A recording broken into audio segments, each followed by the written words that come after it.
Peace and blessings, everybody. Cypher Supreme TV back with another video. First of all, I would like to send out a congratulations to the WBA champion, Dennis Ugas, with a great win against Manny Pacquiao, the A Division World Champion, legendary fighter.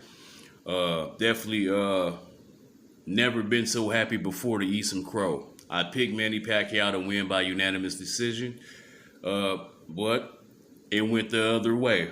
But I'm also proud of you, Dennis Ugas. I think he deserves it. When he first got elevated from regular to super champion, and then they talked about taking his belt away, I thought that would have been a perfect fight for him to prove that he has WBA supremacy. And, congratulations and shout out to you, Dennis Ugas, for a great boxing show. Overall, great pay-per-view all around, man. I think the fight of the night was Ghost Guerrero and Victor Ortiz. But definitely an entertaining fight. The main event was definitely entertaining. I think he showed up and showed out. Now, I'm not going to tarry too long with this video. I just want to talk about what's next for the champs. What should Dennis Ugas do next after this big win? Of course, he said he would like to get Errol, the True Spence, in the ring next. That's the next fight he wants, and he wants to unify the titles against Errol Spence. Well, realistically, I don't know if that fight will happen anytime soon. I think ultimately it can happen. Depends on what happens with Errol and with his own self and who he fights next. I don't think he'll get Errol next, but I'll get into that a little bit later. My thing is Errol needs to just recover as swiftly and as strongly as possible. I think when Errol comes back, actually, man, I feel like he needs to get like a tune-up. This time I really do think he need like a tune-up to kind of see where he at, especially with a torn retina. That injury is a pretty serious injury. It's not a detached retina. Then I heard it was detached, and I heard it was just torn. For one, after surgery, it takes up to like 4 weeks just to get back to normal activities. So he can recover within 4 weeks, then have to get kind of back used to getting in the rhythm of boxing. We know a lot of guys who had suffered injuries like that are usually like career-ending injuries. Sugar Ray Leonard, however, was the exception. But when he first had his retina detached, he retired. He came out of retirement, then re-retired, I believe. Yeah. He came out of retirement, fought one fight. I forget the dude name he fought. But he didn't look too good against him. He knocked Sugar Ray down, and it was punches he said he didn't even see coming. Then he thought he saw punches that wasn't even thrown. But you know, Errol's got to take his time, man. Eye injuries are serious. Period. We seen what happened with Carol Brook and things of that nature. So I mean, you know, a lot of people wanted to see him in there with Pacquiao, but that could have proved to be a dangerous move. So I'm glad they caught that injury. It could have been from a lot of, good work and sparring and stuff like that. You know, things happen like that, man. And, once you have something like that, it could have went from torn to detached if he would have got in that ring anyway and tried to fight Manny Pacquiao. Pacquiao's no slouch, hard puncher. And you definitely don't want somebody to lose their eyesight trying to prove that they can, still go. Like I said, with Sugar Ray Leonard being the exception and being that classic example, he decided to retire again. Then he later on came back and was bound for glory and went on to beat Marvin Hagler and won the light heavyweight title against Donnie Lalonde and all that stuff. I mean, that's a good story. Maybe the same for Errol Spence. We're just going to have to see. But you have to take your time with it and see what's going on. But another good fight for Ugas. I mean, while he waits, he can unify titles with the WBO champion, Terrence Bud Crawford. Maybe that'll be one of Terrence Bud Crawford's first fight against a PBC champion. And a PBC, so we'll see what happens with that. What's next for Terrence Crawford, man? I don't know. I mean, he definitely has some pretty good options. Right now, I think it's a purse bid going on between him and Sean Porter. We'll see what happens with that, man. I don't think it's going to be I ain't gonna get my hopes up with that one either, man. But if that fails, I mean, you do have guys like Ugas out there who wants another big fight, and you can both unify. You both bring belts to the table. You now have an attractive fight with a man who just came off a big win against Manny Pacquiao, a fight that he had been chasing for many years. So I think I wouldn't definitely mind seeing Ugas fight Terrence Crawford. Plus, considering their history, Ugas did beat Crawford in the amateurs pretty handily. So now that they're both professionals and they both elevated their game, man, that'd be a hell of a fight. But I'm not gonna give up hope on the Shawn Porter fight, but it kind of looks kind of bleak. Purse bids is always bad. So if you can't negotiate no numbers, and now I gotta go to the purse bid, it's kind of like you get what you get. You may get what you want out of it somewhat, and you may not. This is gonna be both fighters, I feel like, my opinion, the biggest fights of both of their careers. Other than Porter getting there with Spence, I do believe that that'll be a hell of a fight. Both men respect each other. Both men know each other well. Another option for Terrence Crawford himself would be Josh Taylor sometime down the line, maybe by October or maybe November. That's still a possibility. Virgil Ortiz is in the mix with any of these guys. I mean, that could be for Crawford, Ugas. One of them two fights should be on the horizon for Virgil Ortiz. However, I doubt that fight will happen either.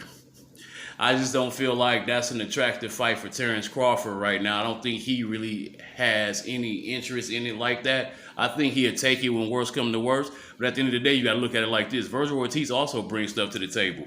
He's an undefeated fighter, great prospect. Y'all got two mutual opponents in common. Y'all both had similar performance against that same mutual opponent.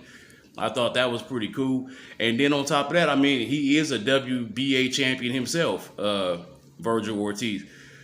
He's the WBA gold champion who may end up being the WBA regular champion. So that's somewhat of a unification bout potentially as well.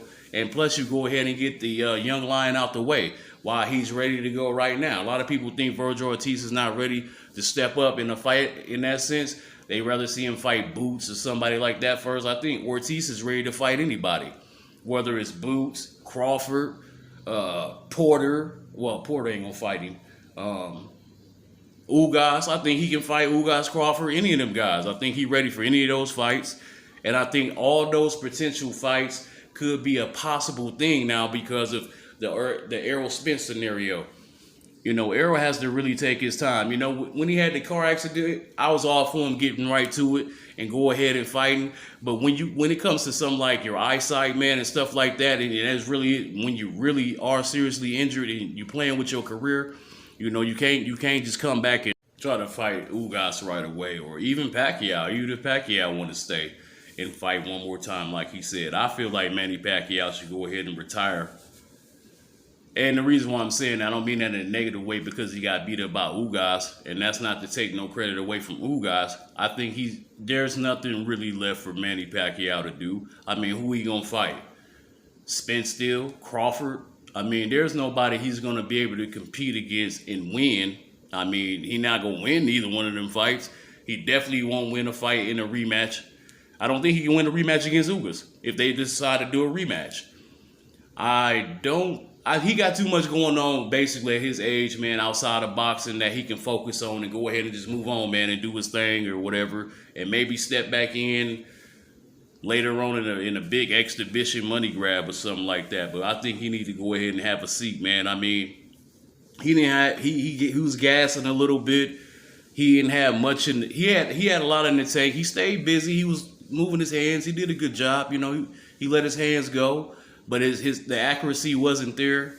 A lot of stuff just wasn't there for him, So I just don't feel like there's nobody out there in the upper echelon of the welterweight division that he can come back and fight and have any success against him. That's why I say he need to go ahead and just retire. As far as Errol Spence retiring, I think he can come back and bounce back. There's a lot of fighters who bounce back from career-ending injuries, and I think he's definitely got all the potential to do that himself. So my thing is that as far as Terrence Crawford go and all these other guys, Crawford, I don't. Y'all, hey man, Terrence Crawford funny as hell to me. Like the shit he be tweeting, and then he made a tweet this morning saying that he was going to 168. No, that was yesterday. I thought that was funny. It's people, some of y'all people really gonna take this man serious and really think that he gonna go to 168.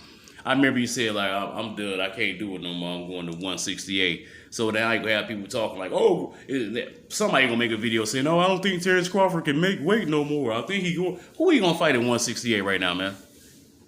Charlo? Canelo? Fuck out of here, man. He fucking with y'all, man. Y'all believed it when he said he was going to 135 and 140. He just be fucking with y'all, man. He just having fun, bro. You know, and then what he said with Errol Spence, you know, I guess you need me now and all that stuff, man. I mean,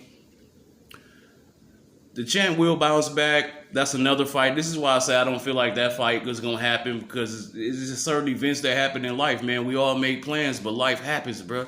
So I don't think that that's going to be a factor either. And we already know what Crawford said. And I quote, I said, I would not take an Errol Spence fight unless I know I'm getting the best Errol Spence. He will not take advantage of him when he injured. You know, he'll fight me when he's 100% ready. He wants the optimum Errol Spence. And that's going to take some time, y'all. And how much time y'all think really going to last before that actually becomes a reality now, bro? Like, I mean, let's be real. Look at shit for what it is and not for what you want it to be. Errol has to take his time getting back. By that time, either one of them men could at least go up to 154 by then, unless they fight at 154 at some point. But these dudes are getting older and older too. So, I mean, we got to look at what's best for them and what they're going to do now in their own lane, in their own right. As long as we get an undisputed some type of way, I'm good with that. I don't believe Crawford would even want to fight Errol Spence fresh off surgery. You feel me? I know that's what he might have said, but I don't believe that he want to fight Errol Spence fresh off no damn eye surgery, bro. Like, for real. Like, I mean, if anything, it'll probably happen next year at best, if it ever happens. But Errol has to do other things to tune himself up and get focused and get ready by the time he gets ready. But that's a few scenarios, family. Peace and blessings.